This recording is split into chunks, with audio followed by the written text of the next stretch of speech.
From the Congo to the Galapagos Islands, Stephen Blake has dedicated his career to protecting endangered animals. He says that in most cases, invasive species spell trouble for native species, especially if they're endangered. While introduced species in general are generally a bad thing for Galapagos ecosystems and any ecosystem, there are bits to that story there are nuggets in that story that make it a little bit more complicated. That complication comes in the form of giant Galapagos tortoises. For them, non-native grass and fruit species appear to be putting a spring in their step.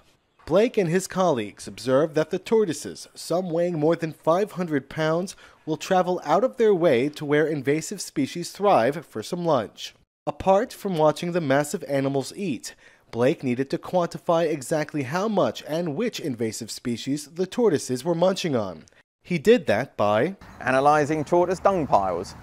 And so my colleague Freddie Cabrera and I think we've been through about 300 or 400 dung piles by this point, counting every single seed in a pile of dung. And sometimes you get 7,000 or 8,000 seeds in a single dung pile. So it's been a lot of work.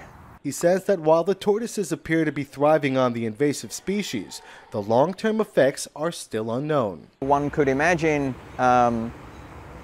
tortoises modifying potentially their migration and their movement behavior through, spatial memory and things like that. Well, suddenly there's a nice new patch of nutritious stuff here that didn't exist 10 years ago. So I'll come back here next year. That change could affect migratory routines that could in turn affect reproductive patterns. But to answer those questions, Blake says only time and a lot more dung will tell.